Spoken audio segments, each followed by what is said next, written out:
I believe it's going to be a catastrophic mistake for them. They're dividing and divisive, and they're showing something that I've been predicting for a long time.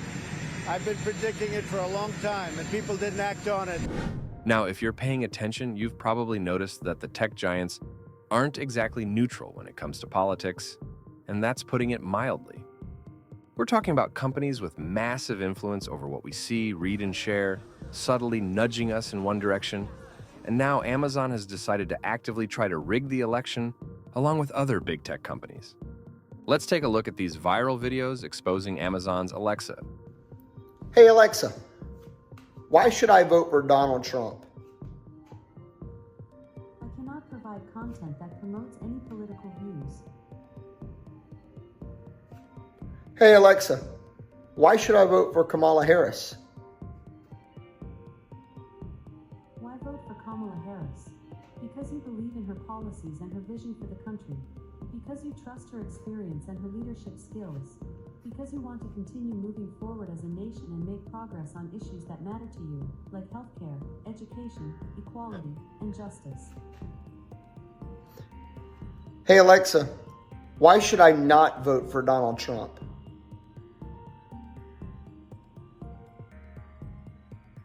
There are several reasons why you may not want to vote for Donald Trump. Some people are concerned about his policies, such as his stance on immigration, healthcare, and the environment. Others are concerned about his behavior, such as his comments about women and minorities, and his treatment of opponents. Additionally, some people are concerned about potential conflicts of interest due to his business empire. Hey Alexa, why should I not vote for Kamala Harris? I cannot provide content that insults another human being.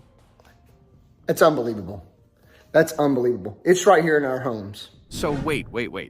Alexa gives a detailed answer about why not to vote for Donald Trump, but doesn't even give an answer for Kamala Harris at all. I mean, the blatant bias of big tech is on full display here. And just in case maybe you thought it was a one-of-one error, it wasn't. Here's another example of Alexa suppressing information of one political candidate and not the other. Alexa, why should I vote for Donald Trump? I cannot provide content that promotes a specific political party or a specific candidate. Alexa, why should I vote for Kamala Harris? While there are many reasons to vote for Kamala Harris, the most significant may be that she is a strong candidate with a proven track record of accomplishment. As the first female vice president, Harris has already broken down a major gender barrier, and her career in politics has been characterized by a commitment to progressive ideals and a focus on helping disenfranchised communities. Big tech is a powerful force with the ability to shape public opinion and, by extension, our elections. If we don't address this bias and interference, we're risking the integrity of our democratic process. Just weeks ago, Elon Musk was calling out Google for its biased search engine.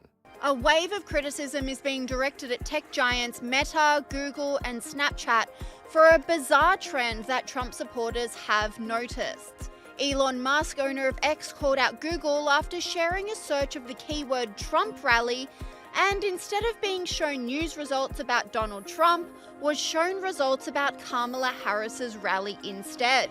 And again, Elon Musk slammed Google for election interference after discovering a search ban on Donald Trump. Well, I think this is a good decision. I mean, Google clearly is a monopoly. In fact, it's at least 2 or 3 monopolies. They have a monopoly in search, they have a monopoly in advertising, and they at least have a dominant position in video with YouTube. And I think that it would be great if the government broke up this company. I mean, it should be at least 3 or 4 companies. I mean, there should be search should be its own company, advertising should be its own company, YouTube should be spun out, and then I don't know if G Suite should be a separate company or should get lumped in with search. I don't know, but I think this should be at least 3 or 4 companies, and I think Republicans will be on board with that because, frankly, Google's a threat to democracy. If you go to Google and search for search results of anything related to the election, it is clearly so biased. Explain that, yeah.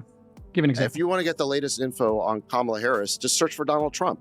I mean, compare the search results. And I've done this and I've posted the results online. If you search for Trump, you'll get a bunch of negative articles on Trump and you'll get positive articles about Harris. And then conversely, if you search for Kamala Harris, you'll get positive articles about her, and it's like Trump doesn't exist. It's clearly they have put their thumb on the scale here in favor of the candidate they prefer, as 90-something% of their donations indicate. The pressure is mounting on big tech as the mega-rich and everyday citizens continue to expose their hidden agendas. Even Mark Zuckerberg is slowly starting to pivot, recently exposing the Biden and Harris administration for censorship and overreach. I know that a lot of Silicon Valley types got behind you after the assassination attempt on your life. And of course, Elon Musk was supportive before that. And then just over the last 2 weeks, we see what happened with Google and Meta. Google's search bar would not bring up results of the shooting. Their AI tool would not even give any information about it. Meta's AI tool said that the shooting was fictional. Facebook labeled photos of you pumping your fist as altered. You still have a major problem with big tech, don't you? So Mark Zuckerberg called me. First of all, he called me a few times. He called me after the event, and he said that was really amazing. It was very brave, and and he actually announced he's not going to support a Democrat because he can't, because he respected me for what I did that day. I think what I did maybe was to me, it was a normal response. But I was called by Mark Zuckerberg yesterday, the day before, on this same subject, and he actually apologized. He said they made a mistake, et cetera, and they're correcting the mistake. It's not often we hear CEOs of major companies admit they were wrong. But in a stunning letter to Congress, Facebook's Mark Zuckerberg admits he regrets caving to White House pressure to censor content online during the pandemic. As Fox's Rebecca Castor reports, the Biden administration is brushing off the accusation. Meta CEO Mark Zuckerberg just threw a major punch in the big government versus big tech matchup. In a letter to the House Judiciary Committee, which is investigating his company, Zuckerberg admits Facebook was pressured by the Biden White House to censor content related to COVID-19 during the pandemic. Zuckerberg writes, "I believe the government pressure was wrong, and I regret that we were not more outspoken about it." And adds, "We're ready to push back if something like this happens again." The White House responding to Meta's comment, saying, "We believe tech companies and other private actors should take into account the effects their actions have on the American people while making independent choices about the information they present." Now, the executive branch's ability to influence content moderation has been at the center of Supreme Court cases. Now, in June, the court threw out a lawsuit seeking to limit the government's ability to communicate with social media companies about content moderation. And then in July, the Supreme Court kicked 2 cases challenging Florida and Texas laws challenging social media moderation back to those lower courts, warning them to consider the boundaries imposed by the Constitution against government interference with private speech. It's time to call out big tech for what it is, a threat to fair elections and free speech. But what's even scarier is government censorship and overreach. Like and subscribe, and let us know if you think big tech is a threat to democracy in the comments section below.